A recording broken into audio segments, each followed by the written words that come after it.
सभी साथियों को नमस्कार। उपस्थित हूँ आपके चहेते यूट्यूब चैनल युवा मंच पर और आप सभी को बताना चाहूँगा कि रोज़गार अधिकार की लड़ाई लड़ने के लिए हमें आपको मजबूती से आगे आना होगा।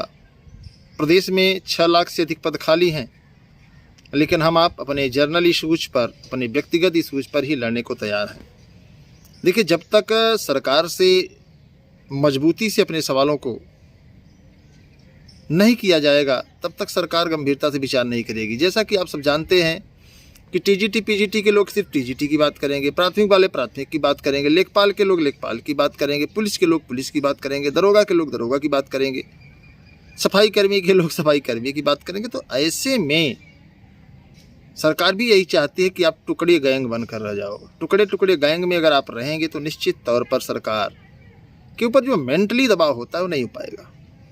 तो ऐसे में हम यही आप लोगों से निवेदन करना चाहेंगे कि अगर हम कोई भी वैकेंसी आती है टीजीटी पीजीटी को देख लें।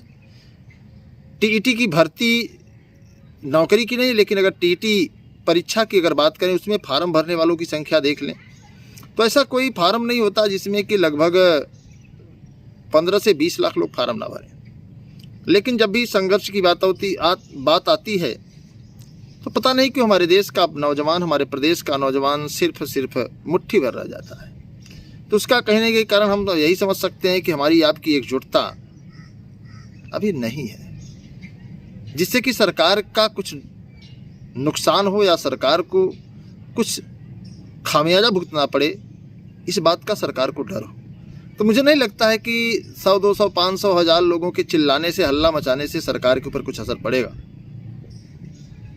इसीलिए सरकार हमारी आपकी बात नहीं समझ पा रही है। तो हम आप यही चाहते हैं कि एक लंबा कैंपेन चलाया जाए और प्रदेश के सभी नौजवानों को एक प्लेटफार्म पर लाया जाए और फिर जो प्रदेश में पद खाली हैं, जिसको सरकार समाप्त कर रही है या जिनको सरकार भरना नहीं चाह रही, उसको भरने का जो है दबाव बनाया जाए। मेरी बातें आपको अगर अच्छी लगी हो तो आप वीडियो को शेयर कर दीजिएगा, ताकि अन्य साथी जो भी जुड़ना चाहें चैनल को सब्सक्राइब कर लें, ताकि हम लोग जब भी हुंकार भरें तो सरकारों के सामने एक बड़ी तादाद होनी चाहिए।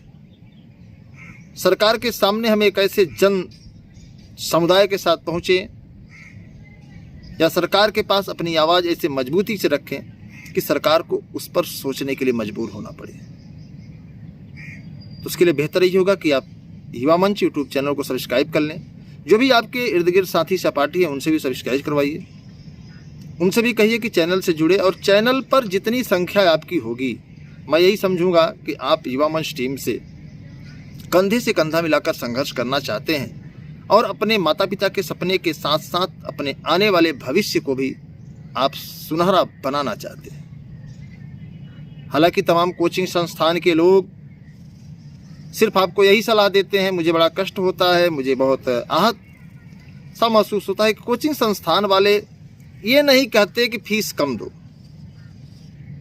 आप फीस की जब बात करेंगे तो कहेंगे भैया नहीं, 72 बहाने बनाएंगे कि किराया देना होता है, बिजली का बिल देना होता है, टीचरों को देना होता है। लेकिन आप थोड़ा सा अपनी गंभीरता से सोचिए कि जो भेड़ियों जैसे समूह में वहाँ बैठा करके कोई इंफ्रास्ट्रक्चर नहीं है, कोई बैठने की व्यवस्था नहीं है, फिर भी आपका वहाँ शोषण किया जाता है। ये बात सही है कि आप जहाँ भी पढ़ेंगे सिलेक्शन मिलेगा, ऐसा नहीं है, लेकिन कम से कम आपको इतनी गंभीरता से विचार तो करना ही होगा ना कि कहीं ना कहीं रोजगार को लाने के लिए हमें आपको संघर्ष करना है, हमें आपको मजबूती से लड़ना है। और जब तक वैकेंसी नहीं है तब तक आप कितना भी पढ़िए। तमाम कोचिंगें चल रही हैं, तमाम संस्थान चल रहे हैं, तमाम सिस्टम चल रहे हैं। मुझे नहीं लगता कि कहीं वे आपके रोजगार के लिए गंभीर हैं। वे सिर्फ अपने रोजगार, अपने व्यवसाय के लिए गंभीर हैं। यह और बात है कि आप भी अपने भविष्य को लेकर के चिंतित हैं, अपने रोजगार को लेकर चिंतित हैं। तो थोड़ा सा मैं यही चाहूँगा कि अगर आपको ये लगे कि नहीं यार संघर्ष करना चाहिए, तभी सर भर्तियाँ आएंगी, तभी रोजगार के अवसर आएंगे, वरना सरकार सब बेच देगी। आज क्या है कि गैस के दाम बढ़ रहे हैं, कोई बोल नहीं रहा है तो बढ़ते ही रहे। पेट्रोल और डीजल के दाम बढ़ रहे हैं, कोई बोल नहीं रहा है, बढ़ ही रहा है। इसके पहले क्या होता था कि लोग बोलते थे डीजल पेट्रोल के दाम जब बढ़ते थे, रसोई गैस का दाम जब बढ़ता था तो लोग सड़कों पर आ जाया करते थे और अपील करते थे कि गैस के दाम क्यों बढ़ाए जा रहे हैं। गाना भी बजता था, सखी सैया तो खूब ही कमाता है, महंगाई डाइन खाया जाता है।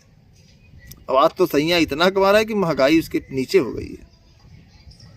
तो इन सभी चीज़ों को आप लोगों को थोड़ा सा गंभीरता से रखना होगा, एकजुटता दिखानी होगी। और टुकड़े टुकड़े गैंग होकर के अगर आप सोचते हैं कि हम बाहुबली हैं, तो सरकार से न बढ़ के केहू बाहुबली है, चलिए संभल संभल के सरकार की गली है। तो भैया सरकार की गली है, मुकदमा लाद देंगे, जेल भेज देंगे, क्या करोगे। इसीलिए एकजुटता बहुत ज़रूरी है। और ये लोकतंत्र है, और लोकतंत्र में आपका समर्थन, आपका सहयोग, आपकी उपस्थिति बहुत मायने रखती है। तो हम सभी साथियों से अपील यही करेंगे कि आप लोगों को मुझे नहीं समझाना चाहिए, क्योंकि आप लोग शिक्षित समाज से हो, पढ़े लिखे हो, और मैं आपको अगर समझाऊं तो मुझे नहीं लगता है कि मैं बेहतर कर रहा हूं, बल्कि आपको मुझे बताना चाहिए कि ऐसा ऐसा करना चाहिए।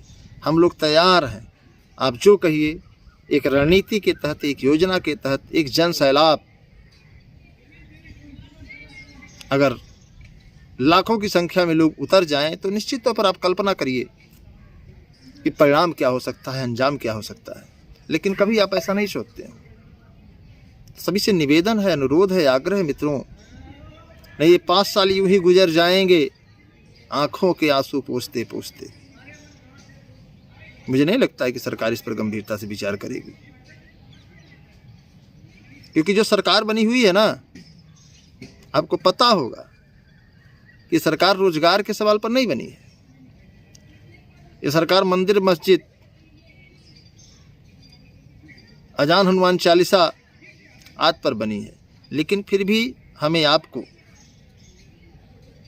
इन सभी मुद्दों को दरकिनार रखते हुए सरकार का ध्यान अपनी ओर आकृष्ट कराने और रोजगार की ओर खींचने के लिए एकजुटता दिखानी होगी।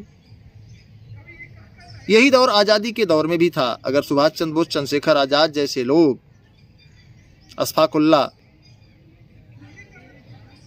राम प्रसाद बिस्मिल जैसे लोग यही सोचते